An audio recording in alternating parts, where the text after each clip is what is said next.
Irmãos, quem crê em milagres? Diga, eu creio.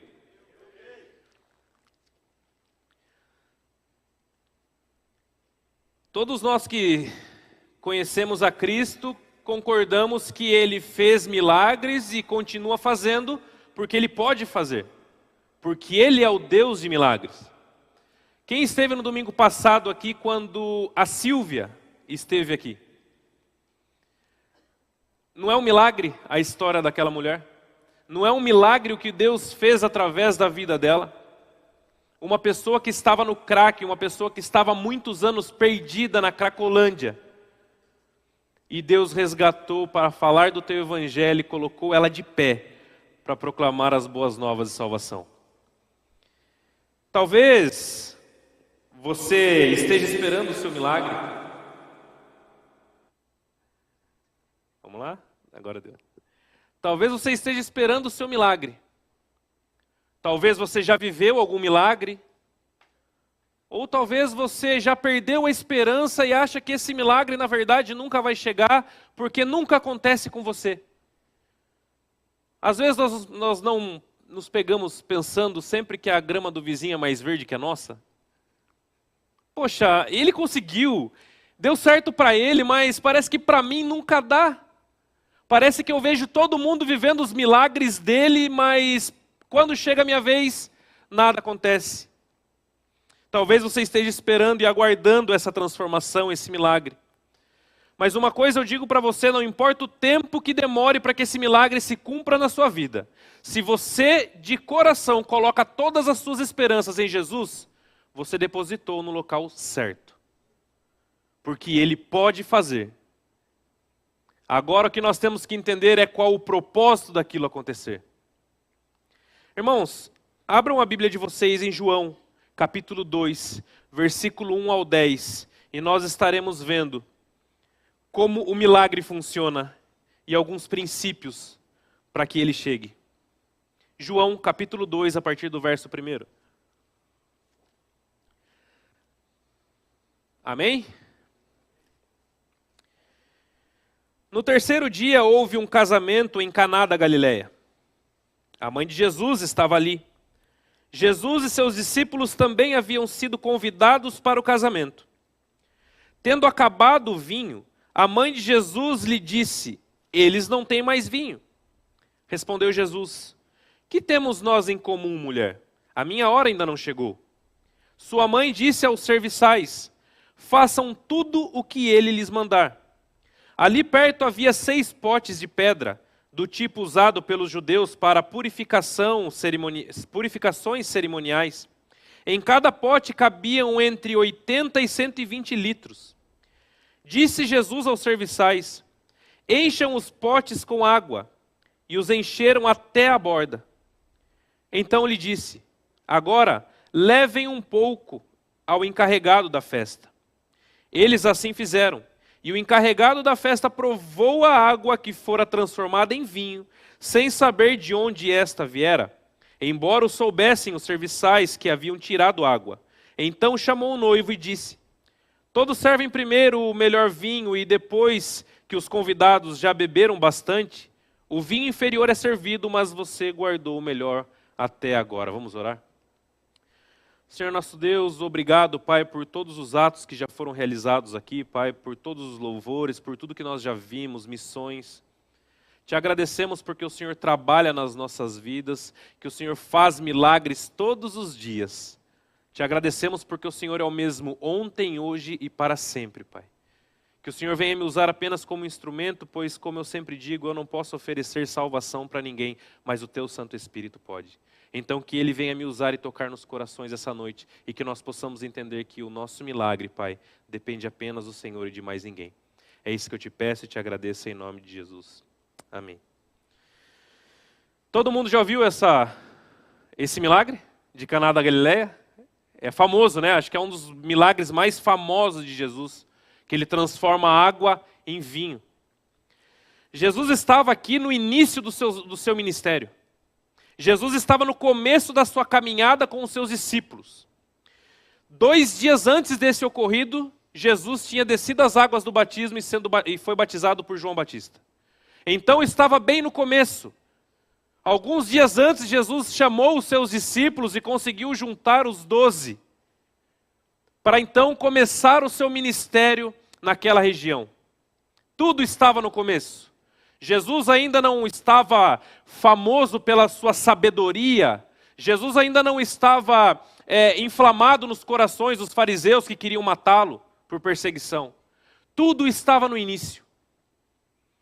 Jesus, importante nós dizermos que esse foi o primeiro milagre que Jesus realizou. Foi o primeiro. Antes disso, Jesus não realizou nenhum milagre. Isso prova algo que nós temos aí, quem com certeza alguns dos irmãos sabem, os apócrifos, que são os livros de uma falsa autoria ou de não uma veracidade das Escrituras. Alguns dizem que Jesus, quando era criança, viu um pássaro morto, foi lá e ressuscitou o pássaro. Outros dizem que Jesus, ele trombou com alguém na rua ou com outra criança na rua e amaldiçoou aquela criança caiu. São apócrifos. Pois a Bíblia diz que esse foi o primeiro milagre que Jesus realizou. Jesus era uma criança normal, obviamente com o seu caráter imaculado e puro. Mas era uma criança que, se nós olhássemos, seria como qualquer outra. Porém, de milagre, esse foi o primeiro. Quando ele recebe, quando ele desce as águas do batismo, quando ele começa o seu ministério ao lado dos seus discípulos, ele faz o primeiro milagre em Caná da Galileia, transformando água em vinho. Interessante também nós entendermos que alguns estudiosos dizem que esse casamento provavelmente era de algum parente de Jesus. Era um casamento não rico, mas um casamento de uma família humilde, que provavelmente eram parentes de Jesus e Maria. O primeiro ponto que eu destaco nesse texto é do versículo 1 ao 3, peço que os irmãos acompanhem novamente comigo.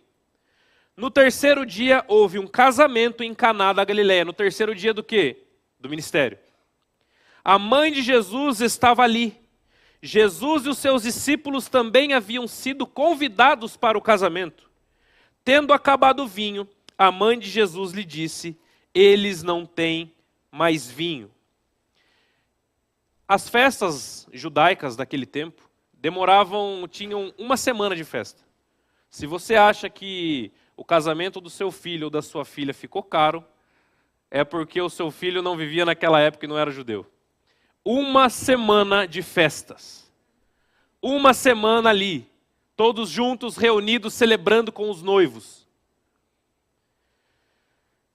Detalhe, não poderia faltar nada nessa uma semana. Uma semana que os noivos sustentariam todos os convidados ali, porque, ora, o casamento era deles. Então os noivos e a família dos noivos teriam que estar ali suprindo em uma semana de festas. Tá? Nós vemos também que nessa festa, Jesus ele foi convidado e Maria já estava lá. Maria era uma espécie de organizadora ali do evento. Por isso que muitos historiadores dizem que talvez fosse de parentes de Jesus, porque Maria ela toma frente quando diz, acabou o vinho. Maria é a primeira que fica preocupada. Maria é a primeira que se incomoda porque acabou o vinho.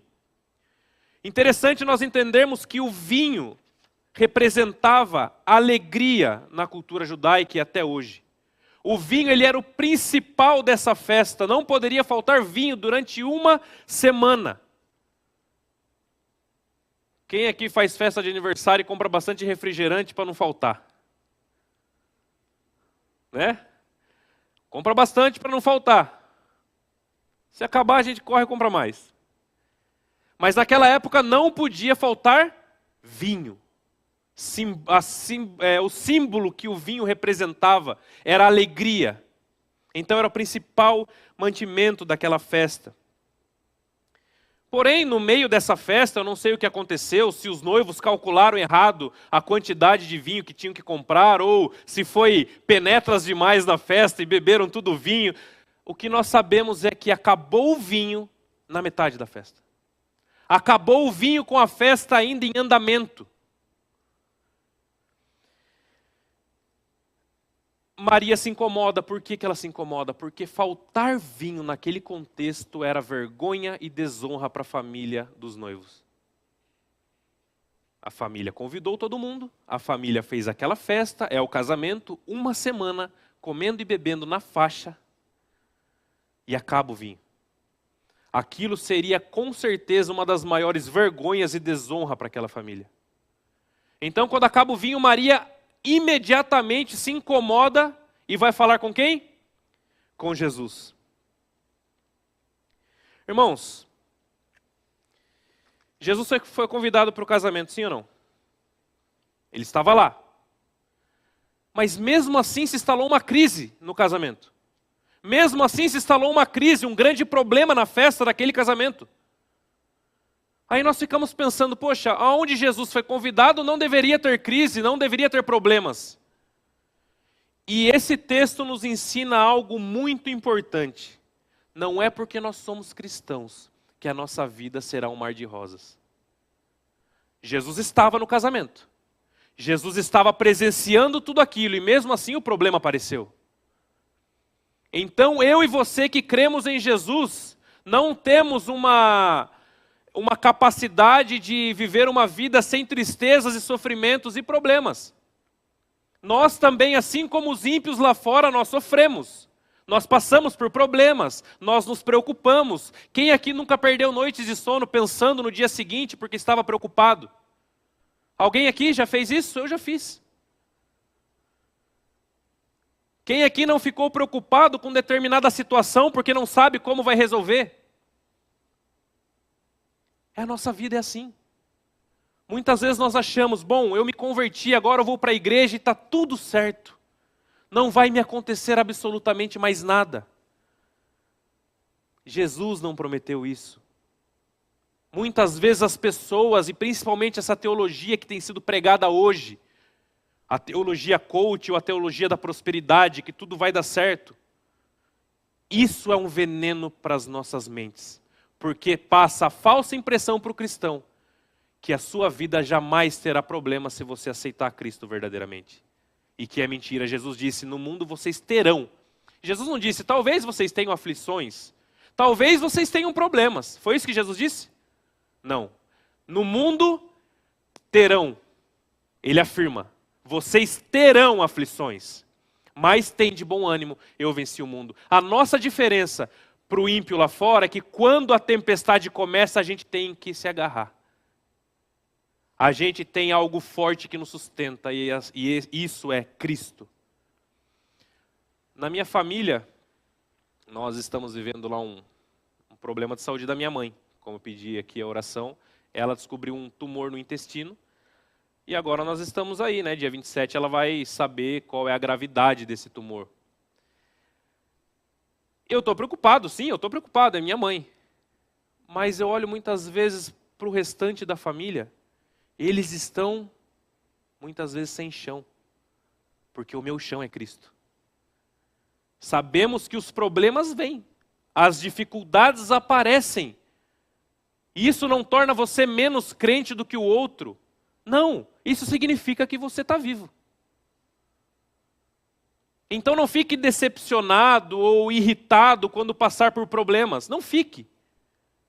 Tente entender o que Deus está tentando te ensinar no meio de tudo isso.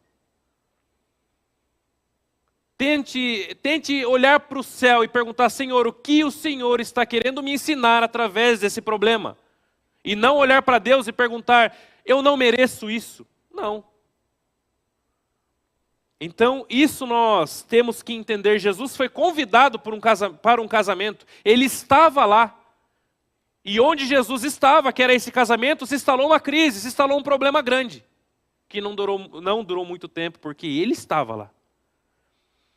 Nós continuamos aqui no versículo 4, irmãos. Respondeu Jesus. Que temos nós em comum, mulher? A minha hora ainda não chegou. Maria, preocupada, fez uma espécie de oração a Jesus, porque ela sabia que Jesus, quem era Jesus? Ela sabia que aquela criança que ela deu à luz era alguém especial. Nós vemos lá em Lucas, capítulo 1, versículo 30 ao 33, a Bíblia diz assim, mas o anjo lhe disse, não tenha medo, Maria, você foi agraciada por Deus. Você ficará grávida e dará à luz um filho, e lhe porá o nome de Jesus. Ele será grande e será chamado Filho do Altíssimo. O Senhor Deus lhe dará o trono do seu pai Davi. E ele reinará para sempre sobre todo o povo de Jacó, e o seu reino jamais terá fim. Ela sabia de quem se tratava. Ela sabia quem era aquela criança que ela deu à luz. Não era uma criança comum. Era alguém que veio para reinar para sempre. Então, imediatamente, quando se instala uma crise, ela vai falar com Jesus, pois ela sabia de quem se tratava. E ela disse: Jesus, acabou o vinho. Jesus disse que ainda não tinha chegado a hora dele. Lembrando que foi o primeiro milagre que ele fez, sim ou não? Talvez Maria estava ali e pensou assim: ora, Jesus não fez nenhum milagre ainda, eu sei que ele é o Filho de Deus, eu sei que ele tem poder, eu sei que ele vai reinar para todo sempre, mas ele ainda não manifestou nenhum sinal da sua divindade. Eu acho que chegou a hora, né? Talvez Maria possa ter pensado isso. Chegou a hora, vou falar com ele. Acabou o vinho. E ele diz: ainda não é chegado a minha hora. O que isso nos ensina? Que o relógio de Deus não é o nosso relógio. 2 Pedro 3,8 diz que para Deus um dia é como 1000 anos e 1000 anos é como um dia. Ele não pensa como nós pensamos, o tempo dele não caminha como o nosso tempo caminha.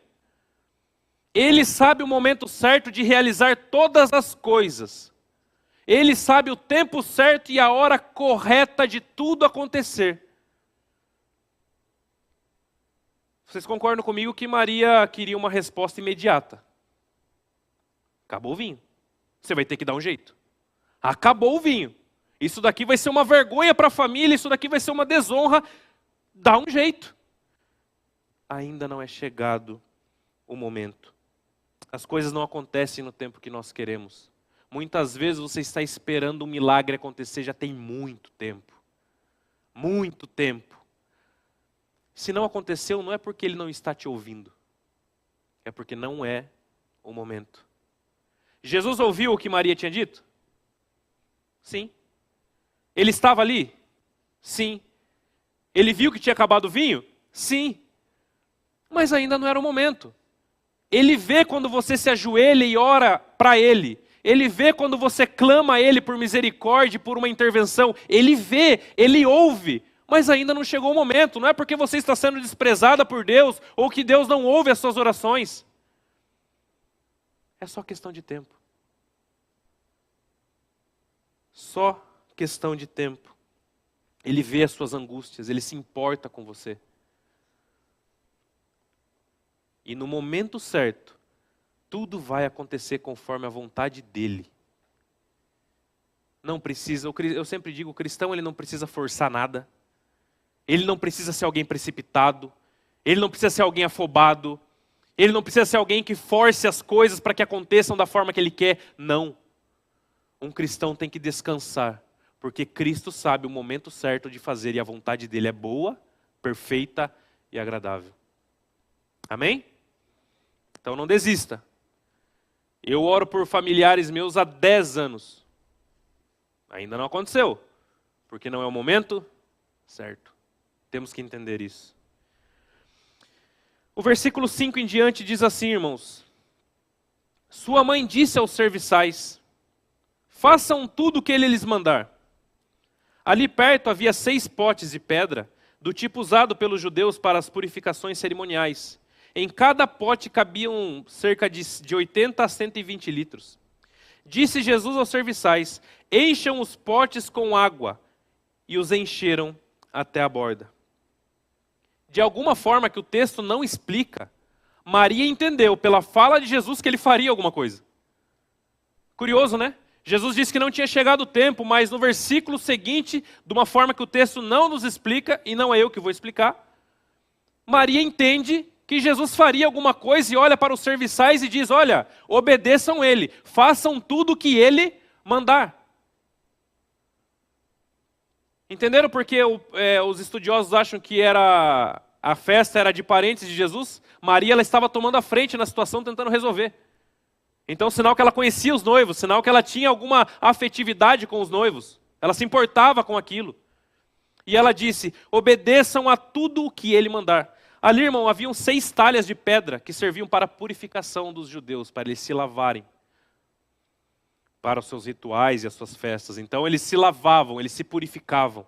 E essas talhas cabiam cerca de 80 a 120 litros de água, bem grande. E Jesus diz para eles: encham até a borda. Aqui entre nós é um trabalhinho, não? Se nós estamos falando de 6 talhas de cerca de 80 a 120 litros, nós estamos falando aí de 500 a 700 litros de água. É água, hein? É vinho, hein? E ele disse: encham até a borda. Irmãos, outro princípio que nós temos que aprender aqui é o princípio da submissão. O contrário da submissão é o quê? Rebeldia. Nós vemos a rebeldia começou quando Lúcifer estava no céu e criou rebeldia e conseguiu influenciar tantos outros contra Deus. Ou seja, a rebeldia não é de Deus. A rebeldia não é um sentimento que tem no coração de Deus. A rebeldia foi um sentimento criado no coração de Satanás. Irmãos, Deus não abençoa pessoas rebeldes. Isso é fato. Em 1 Samuel 15, 23, a Bíblia diz que a rebeldia é como o pecado da feitiçaria e a arrogância como o pecado da idolatria.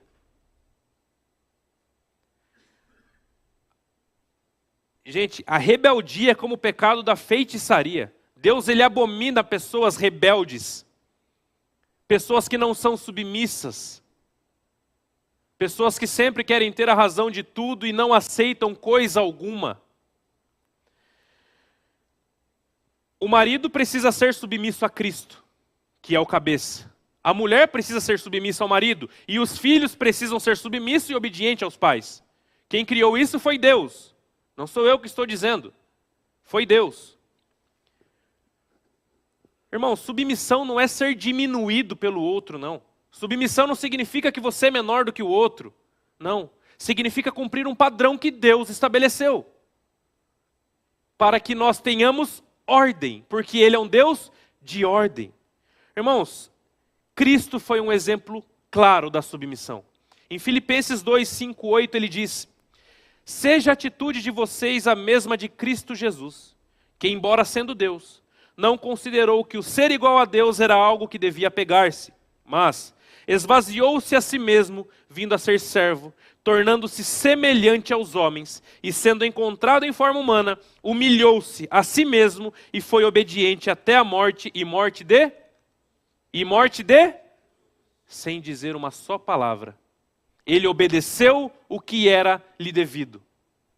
Ele não se rebelou, ele não ficou, porque a única vez que ele fala, ele diz: Senhor, se possível, afasta de mim esse cálice, porém que seja feita a tua vontade.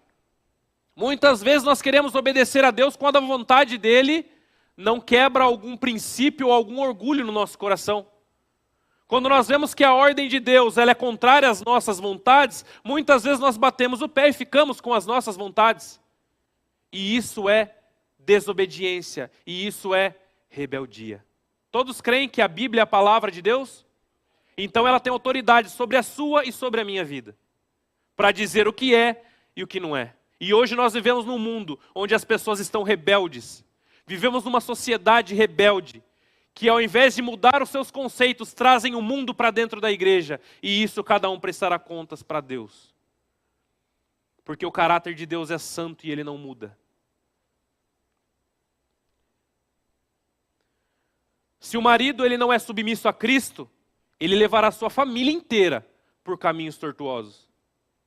Se a mulher não é submissa ao marido, não espere que a sua família seja abençoada. Não espere que a sua família seja edificada. Se você, jovem, não respeita e não obedece aos seus pais, não espere que Deus te abençoe. Se você não tem respeito pelos seus pais e não é submisso aos seus pais, não espere que Deus te abençoe. Porque você está quebrando um padrão que Ele mesmo criou. e em sinal de rebeldia. Então isso nós temos que ter. Os serviçais fizeram alguma pergunta para Jesus quando Jesus disse, olha, encham até a borda. Eles fizeram uma pergunta tipo, quem é esse aí que está... De onde é você? O que você é do noivo? O que você é da noiva? Você é dono da festa? O que você está mandando na gente? Foi isso que eles fizeram? O que eles fizeram? Obedeceram. Jesus mandou e eles... Teve discussão? Teve questionamento? Então por que é que muitas vezes nós questionamos a palavra de Deus? Por que muitas vezes nós vemos pessoas dizendo cristãos aí fora, questionando a palavra de Deus e se colocando ao contrário dela para não mudar aquilo que está errado na vida? Para que aconteça um milagre, precisa existir obediência. As duas coisas caminham juntas. Irmãos, outra coisa que nós temos que entender é que se você é obediente e submisso, você não precisa correr atrás das bênçãos, porque as bênçãos correm atrás de vocês. Se você obedece e se submete ao senhorio de Cristo, você não precisa correr atrás de bênçãos, as bênçãos correrão atrás de você. Outra lição muito importante que nós temos que entender aqui, é que o que é para você fazer, Jesus não vai fazer por você. Isso é um princípio que eu acho que bate em cheio na nossa geração. O que é para você fazer, Jesus não vai fazer por você. Irmãos, Jesus mandou encher a talha. Quem era para encher a talha? Os homens. Sim ou não? Quem teve que encher a talha? Os homens. Transformar água em vinho já é com Jesus, mas encher as talhas foram com os homens. Vocês entenderam como nós temos que fazer a nossa parte? Sermos dedicados. Se você quer um emprego, vai entregar um currículo. Se você quer um emprego bom, vai estudar. Vá se capacitar. Se você quer passar na prova, estude. Não basta orar. Porque Ele não vai trazer na sua mente algo que você não lembrou, não conheceu. Se você quer ter intimidade com Deus, leve a sua vida espiritual a sério. Não tem como. Conhecimento não cai do céu. As coisas não acontecem num passe de mágica, nada acontece dessa forma. Se nós queremos ser conhecedores de algum assunto, temos que estudar, ler livros, procurar saber. Agora, muitas vezes nós queremos o fácil. Hoje nós estamos numa geração assim. Hoje eu vejo pelo meu filho, tem 4 anos, ele não consegue ver 5 segundos de propaganda no YouTube. Ele já vai apertando para pular, porque ele não tem paciência com aquilo. Nós vivemos numa geração que quer tudo para já, tudo para ontem. Tudo do nosso jeito, tudo da forma que nós queremos. Mas não é assim. Cristo nos chama de volta para o rumo, para o prumo. As coisas são da forma dele. E se você não correr atrás das coisas, se capacitar, entregar a sua vida a Cristo, se derramar aos pés dele, cuidar da sua vida espiritual, nada vai acontecer. Talvez você já ora por um milagre há muitos anos, mas você já parou para pensar se você tem feito a sua parte? Encher as talhas coube aos homens, mas transformar água em vinho, coisa que os homens não podiam fazer, coube a Jesus. E a parte dele ele faz. Então que nós possamos entender esse propósito. Um exemplo claro, o paralítico quando foi carregado por 4 amigos. A fé daqueles 4 amigos, quando chegaram naquela casa e viram aquela casa lotada, eles poderiam falar para o amigo, olha, amanhã a gente volta, está muito cheio, não dá. Mas eles foram lá na certeza que eles veriam um milagre. Eles foram lá na certeza que eles veriam aquele homem andar. Tanto é que eles entraram pelo teto. A fé produz em nós atitudes inesperadas. Porque nós cremos que Ele pode fazer, mas faça a sua parte. O que você tem negligenciado na sua vida? O que você tem muitas vezes feito meia boca? Eu faço isso daqui, mas não me dedico tanto não. Será que Deus merece isso de nós? Será que a nossa vida espiritual tem sido cuidada da melhor forma? Tem sido levada a sério e é a primeira coisa que nós fazemos todos os dias é cuidar da nossa vida espiritual, muitas vezes nós cuidamos do nosso cachorro e esquecemos de ler a Bíblia e orar. Irmãos, o versículo 8 continua dizendo assim: então lhes disse, agora levem um pouco ao encarregado da festa. E assim fizeram. E o encarregado da festa provou da água que fora transformada em vinho, sem saber de onde esta viera. Embora o soubesse os serviçais que haviam tirado a água. Então chamou o noivo e disse, todos servem primeiro o melhor vinho, e depois que os convidados já beberam bastante, o vinho inferior é servido, mas você guardou o melhor até o final. Jesus, algo muito interessante que precisa ser destacado nesse último ponto, sobre a personalidade de Jesus. Jesus, ele fez um milagre. Ele transformou cerca de 500 a 700 litros de água em 500 a 700 litros de vinho. Ele mudou substâncias, coisa que é impossível. Mas ele não fez assim. Gente, para a festa, parou a festa, todo mundo vem aqui, olha o que eu vou fazer. Ele fez isso? Sensacionalismo não faz parte de alguém que não deve fazer parte de alguém que segue a Cristo. Olha, gente, cuidado, olha, para tudo aí. Eu não sei quem manda na festa, mas parem e venham aqui porque eu vou transformar a água em vinho. Olha só. Jesus não fez sensacionalismo nenhum, ele foi discreto e sequer tocou nas talhas. Importante dizer. Sequer ele encostou nas talhas. Resolveu o problema, fez o milagre sem alarde. E muitas vezes nós temos esse sentimento de querer mostrar aquilo que nós sabemos fazer. Mesmo que os nossos dons sejam desse tamanho, nós queremos mostrar para os 4 cantos da terra que nós sabemos e que nós somos. Jesus nunca fez isso. Jesus, quando curava, ele dizia, não conte para ninguém. Vá e não fique espalhando isso para ninguém. Então o que você faz, faça de coração para Deus, sem alarde. Porque aquele que te recompensa está vendo. O que a Bíblia diz até na oração? Quando for orar, entra no seu quarto, ajoelha. Que Deus, que vê você em secreto, recompensará. Porque aqueles que querem orar bonito na frente das pessoas, recebem a sua recompensa quando as pessoas aplaudem. Então que nós não venhamos ser esse tipo de pessoas.